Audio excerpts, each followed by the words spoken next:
Sejam todos muito bem-vindos às minhas redes sociais. Para quem não me conhece, eu sou o Glauco e hoje eu falarei aqui no meu canal sobre o seguro-desemprego, algumas atualizações de 2023, algumas especificidades sobre o tema, algumas dicas. Primeiro eu trago a lume a conhecimento do que é o seguro-desemprego. O seguro-desemprego ele é resultado de uma luta histórica dos direitos trabalhistas, vindo aí desde a Revolução Industrial. E é uma luta tão importante à classe trabalhadora que ele está esculpido na nossa Constituição Federal, no seu artigo 7º, inciso 2º, que eu tomo a liberdade à leitura.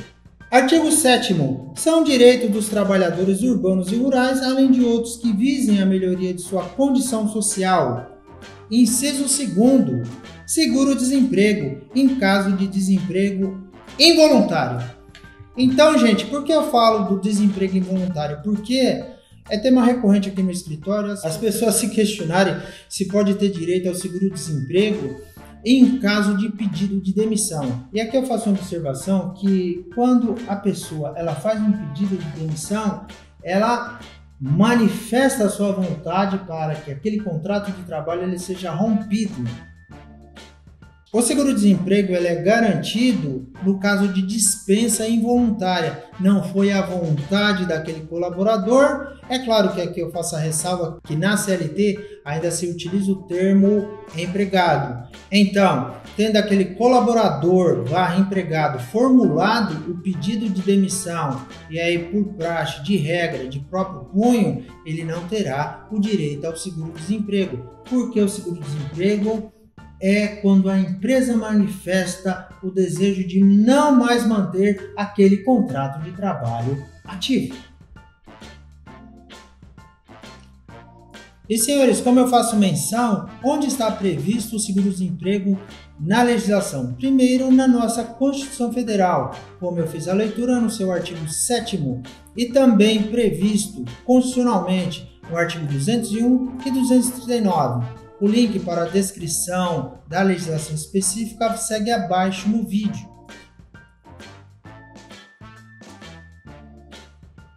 E aqui, gente, como eu faço menção, o seguro-desemprego ele se destina àqueles trabalhos que têm registro em CTPS. Isso quer dizer que daquela classe de trabalhadores que não tem o registro em CTPS, não haverá, claro, a condição de beneficiarem do seguro-desemprego. É destinado aos trabalhadores em geral. E como eu fiz menção, aos dispensados sem justa causa. E também nos casos de rescisão indireta, porque o que é uma rescisão indireta? Uma rescisão indireta nada mais é do que o funcionário pleitear na justiça para que o juiz declare aquele contrato de trabalho rescindido com base no artigo 483 da CLT. Qual é o fundamento desse artigo? O fundamento é que a empresa está, nesse contrato específico, exigindo esforços superiores à capacidade daquele empregado cumprir com o contrato de trabalho. Esse é um dos exemplos. Claro, eu posso trabalhar um tema específico sobre esse assunto aqui no meu canal. Numa outra situação, contrato suspenso para participação em cursos ou programas de qualificação na empresa em que trabalha. Aqui eu tenho uma situação em que a empresa ela vai promover um curso específico e esse contrato de trabalho ele vai precisar ser suspenso. Ali o funcionário, o colaborador, o empregado, ele pode ter direito ao benefício específico. Uma outra situação é daqueles trabalhadores resgatados da condição análoga à escravidão. E tivemos a notícia recente das vinícolas na região sul do Brasil, em que foram localizados trabalhadores, que eu também vou trabalhar esse tema no próximo vídeo, que estavam numa condição análoga à escravidão. Uma outra situação é dos pescadores profissionais durante o período em que a pesca não é permitida. Então, eles podem ter o benefício ao seguro-desemprego. E quais são as condições para o requerimento? Ter pelo menos 12 meses de registro em CTPS nos últimos 18 meses imediatamente anteriores à data da dispensa.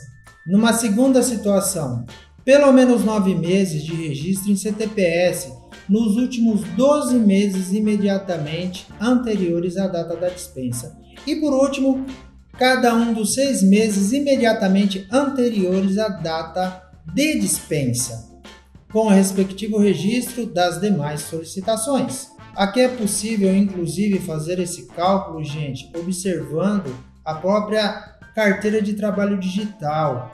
Ela pode ser localizada em um aplicativo dentro da loja do Google ou mesmo da iTunes Store. É muito fácil. Será solicitado os dados pessoais daquela pessoa que vai fazer o registro e as informações atinentes à CTPS digital logo aparecerão a partir da inserção dos dados.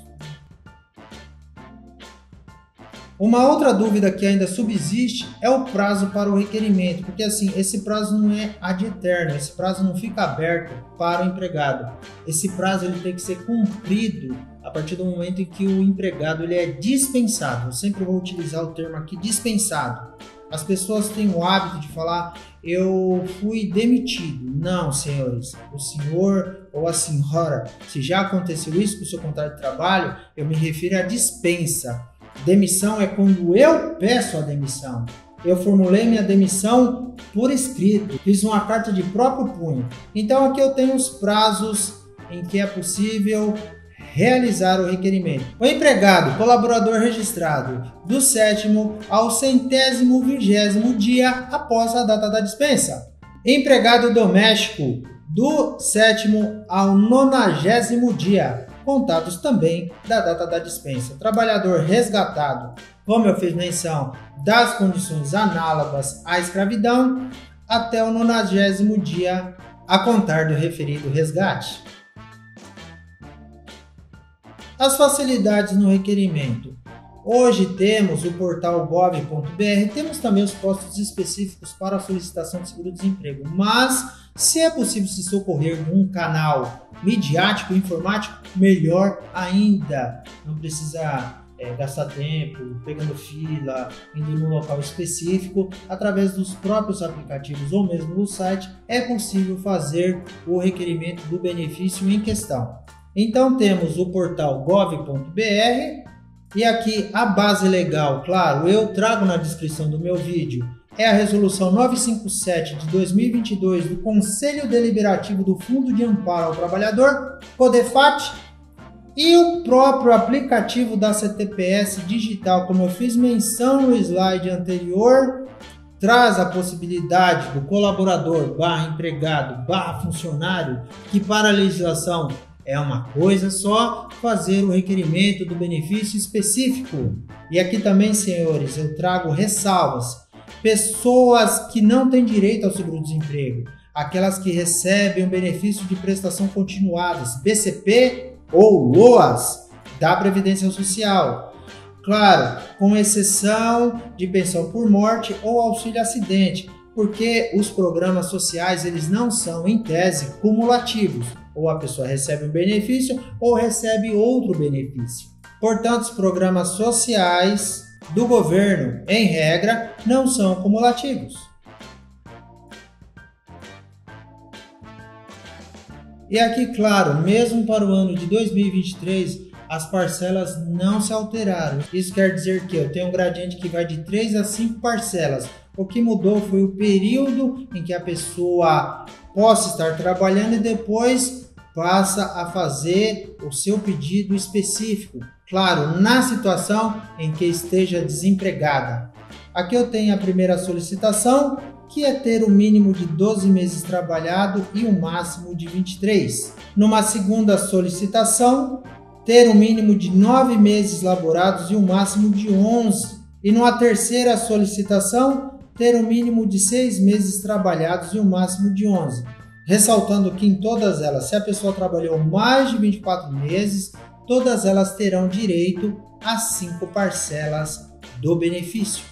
Gente, para finalizar minha fala, eu ainda faço a ressalva que se aquele empregado, aquele colaborador, em algum momento da vida profissional dele, laboral, ele fez a inscrição no MEI, ele pode ter problemas para receber o seguro-desemprego. Por quê? O Ministério do Trabalho e Emprego vai verificar essa constatação, a inscrição do MEI, ter o número do CNPJ. Pessoas com CNPJ ativo, o governo entende que elas trabalham, elas têm outra fonte de renda que não necessariamente apenas aquele vínculo laboral. Isso pode ser um problema. Então, assim, chequem, verifiquem se no momento da entrada não haja inscrição no MEI, porque é um impeditivo para o recebimento, para o pagamento desse benefício.